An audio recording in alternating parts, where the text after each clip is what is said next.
Guitars. Well, I know that the world is looking at what we are doing and what we're setting out to accomplish. And I am also relying on the people who have affected us and who have been affected by us to rally with each other. There are wrongs that have been done that can be righted. Like people like Chris Blackwell, who has inherited so much out of this music, but has put back very little. And for Chris Blackwell to say that the Jamaican artists should form some kind of coalition in order to file a unified action against Universal, who is the giant of this music and who has also benefited so much and have not given back anything. So culturally, I am looking forward to see, coming from this venture, that we Jamaican people are conscious and aware of what is our rights and what are our values in as far or as our indigenous intellectual property and value is concerned. And as a people who have expanded our culture to be accepted by so many other cultures, I think that it's about time that we show that Jamaican people are capable, qualified, and able to take care of their own priorities, putting petty prejudice aside, class distinction aside, and to look at what is unified coming out of people in a culture and in a music that needs to be honest in order to benefit generations and generations to come. Therefore, I, Bunny Wailer, know that it's a privilege for I to be here as a survivor and as one that has been incorporated and involved in making this great music something that we need to defend and protect going into the future.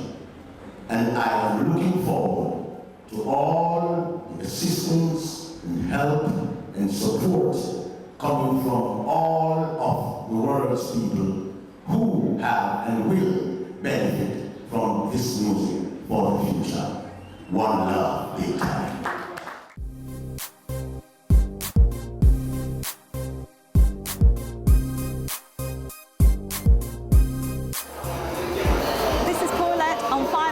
TV, and I have with me the great legendary Bunny Wailer.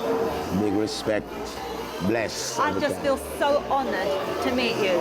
It's always an honor to meet an empress. Bless. Thank you. I'm going to first start off with saying you've been in the music industry for over 50 years. In a snapshot, can you tell me a little bit about your journey? Well, it has been a very long, hectic, experiencing, I think challenging.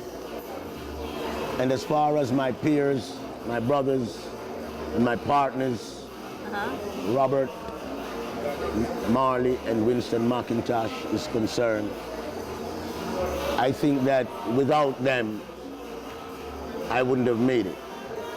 And I think that without me, they wouldn't have made it. And without us all, the Wailers wouldn't have made it. Therefore, I have cherished all of my experiences, all of my traditions, all of the aims and objectives and the goals that we have achieved, with welcoming the people also that have made it possible, that believed in us, believed in the music. Yeah, definitely. And out of that, this has created this great value that I feel that the people who have supported the Wailers should be more comfortable in knowing that the Wailers have achieved their support. So the journey has been a very strong one. It has taught me so much, and it has also enlightened me to be very appreciative for the people who have been in support of this music. The pioneers who have also been making their contributions over the period, and all of the people who, within their rights, have done their best to make this music the best music in the world. Yeah, absolutely. Absolutely. Well, I've got to say you were magnificent last night. Up until this morning, I mean. Well, yeah, this morning, yes, you're right. I went on stage like about 4 o'clock. So it's I think it was a little bit later than 4 o'clock. Yeah, that's morning time, ain't it? I'm shattered. Well, you know, I'm accustomed to that. My first ever appearance as Bunny Wailer in 1982, the Youth Consciousness, that was done in the National Stadium, 25th of December, that billed myself, Jimmy Cliff, Peter Tosh, Judy Mowat, Marshall Griffiths, Gregory Isaacs, Nadine Sutherland, and quite a few artists, that from that point in time, I've actually been involved in my live performances, getting out to the people, the kind of message and the way I present my, you know, the music in as far as what is dance, what is culture, what is words, what is rhythms, and what we know that is the best for us coming out of the music that makes us better people day by day. So I am very satisfied, you know, to see what this music has achieved.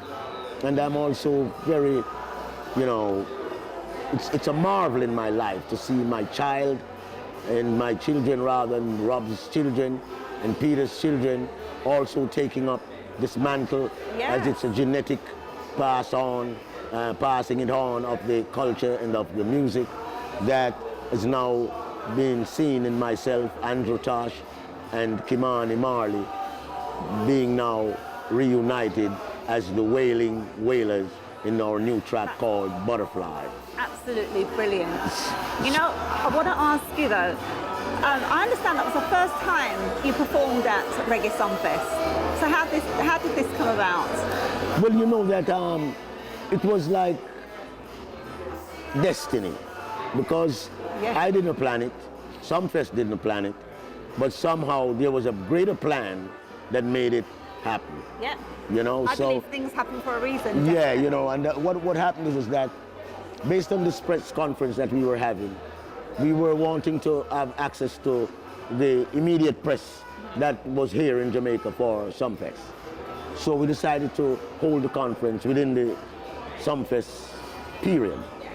So today was chosen as it's the Earth Day of His Imperial Majesty, when all Rastafarians globally celebrates today.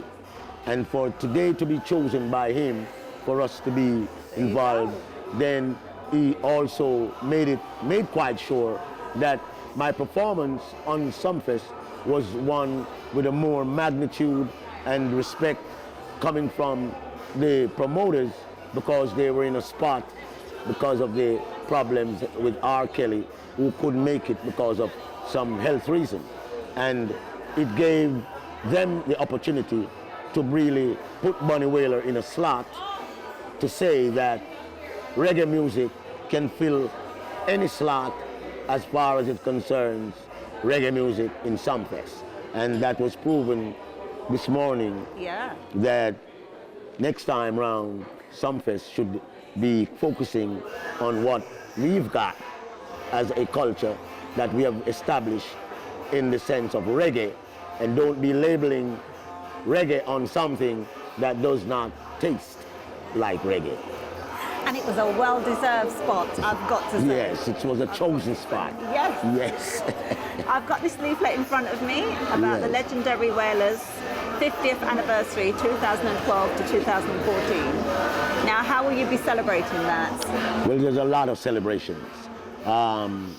Well, there are going to be Bunny Wailer Tour, one, you know, world tour for the first time. I'm going to attempt doing a world tour as Bunny Wailer, and as it's the Wailers' 50th anniversary, I think it's the most appropriate time for Bunny Wailer to do his tour singing the Wailers, as it's my foundation, and that's how I've been brought up and how I've been trained and what I've been governed by in as far as the Wailers are concerned. So the celebration will also include box sets that is going to be released, 117 track of the Wailers called the Wailers Legacy. Wow. That is going to also incorporate a narration of Bunny Wailer called Musically Speaking, Bunny Wailer telling the professional history of the Wailers, how we did what we did. And there's also the Bunny Wailer Sings the Wailer 50 track, Bunny Wailer singing 50 of the Wailers tracks as also a contribution toward the celebration of the Wailers 50.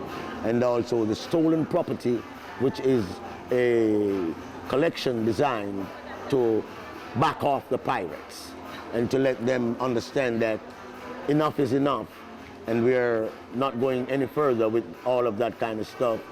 And it would suit them to realize that what they've been selling is stolen property, which is the title of that Brilliant. album. That's brilliant. You know what I'm saying? So, and then the Wailers are now putting ourselves together with this Kimani and Andrew, and we are trying to put together an album that should be finished for 2012. There is so much things going to be happening, and the Music 50 that we have set up is also going to be having a special, hopefully, that this special will be presenting all of what is our music historically from 62 up until presently. Long time coming, that is. So all of these things are on the agenda, and it goes up to 2014 and beyond, because the tour is going to take me into Africa, hopefully, and then I will start touring Africa. Right. Which You're going to start in Africa. Right. It's gonna end in Africa. It's gonna start in the Caribbean, in Jamaica, in the Caribbean, and go through the Americas and go through Europe, the UK, and the Japan and Australia and Brazil and all those, Argentina, but goes into Africa, where I will be touring now Africa. When do you after start? 2000. So 2014 is when the tour of Africa would actually commence. You've got so much energy. I can feel it coming from you. And I saw it on the stage as well. Yes. Where does it all come from? Well, you see, the thing about it is they say, them that wait upon the Most High shall renew their strength. They shall fly up on the wings of the wind like the eagles and run and never be tired. That's where it comes from, praising the Most High. Well, you've got the children are all involved, which is fantastic. Good. It will keep the legacy going. Going, of course. I want to ask you, the up-and-coming artists, who do you like? Well, I like almost all of them, especially them that are identified with the culture. Yes. Luth and Fire, people like, what is his brother name, Luciano, I saw him last week. Yeah, Junior Gong, Steve Marley, Julian Marley, Andrew Tosh, Kimani Marley, and all these, and there, Africa is the daughter of one of our great legends and icons, Derek Morgan. Derek Morgan, yes, I met him. You know what I'm saying? I met him a little while ago. The music, as I say, is not only a legacy of songs and recordings, but a legacy of children that is going to be continuing this journey, and we can know that it is not something that was designed to have any kind of an end. It's a perpetual, eternal, and continuous journey that is going to be responsible for tearing down the walls of Babylon. And we shall never cease chanting until Babylon wall is torn down flat. Good. I want you to tell me a little bit more about, the music industry, what's going to happen now after 50 years, what will happen to your music? Well, it's going into this kind of a phase, you know, where after 50 years, the music moves into this public domain. And if our music, after not having anything coming to us for the past 50 years, is going into public domain, then it only means that we are going to take another beating by not being paid for the work that we have done that is 50 years old. And the foundation you've laid And the as well. foundation and what we have created. So this move that we are making now is one that if we don't, then we'll regret it for the rest of our professional lives. And as a people also, it has become an economical stability for Jamaican people, as we see in our tourism, where tourism is the main resource for Jamaica. And it's the music that has created this value for tourists coming to Jamaica because of reggae and the Rastafarian culture and the ganja, which you know is a sacramental symbol of our worship that we have been abused and been accused of and imprisoned about, but we still hold fast to our faith and our doctrine and the confidence of good over evil.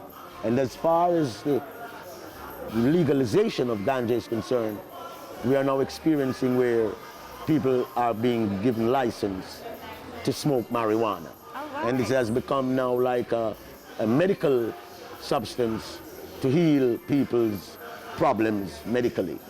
So Tosh did say legalize it at a time when it seemed detrimental to be coming from a Rastaman to say. Singing about by making items that expresses all of that experience that we have been through, and out of that we have created this great value of multi-trillion value for these people who have been downtrodden, and we have been pleading the cause for repatriation and reparation from deaf ears, but somehow we have been pleading and agitating so much that out of that has created this very, very tremendous value that Rastafarians and only Rastafarians can harness, as it is our duty and responsibility to ourselves first, as self-preservation do come first, and to our people,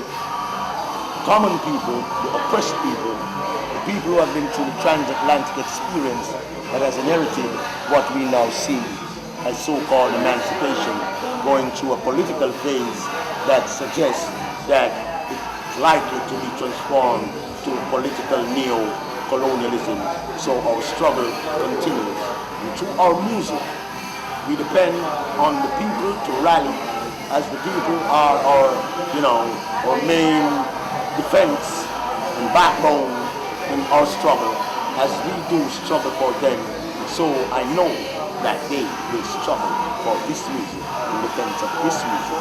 And as we go into the future, and the technology that is available to us, we will be utilizing it in a manner that we will be in touch personally with our community and with the Rastafarians and with the Rastarized and Reggae-rized people of the world, big time.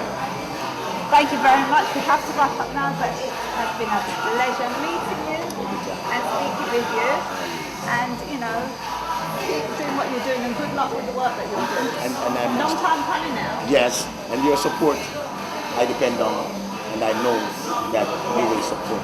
Oh, definitely. Thank you. Robert Nesta Marley OM, Winston Hubert McIntosh, Junior Brathwaite, Beverly Kelso, Sherry Smith, Constantine Walker, and yours truly, Jabi Bunny Wailer. My good empress here is someone that really has made my hour at this time of our presentation. And that is something that is I visualizing through as the eyes and voice and ears of the people. Stay tuned to 5eyes.tv. 5eyes.tv. Big time. 5 eyes. More eyes than a fly. Big time. No lie. I'll photo next to you. Yeah. enough? Yeah.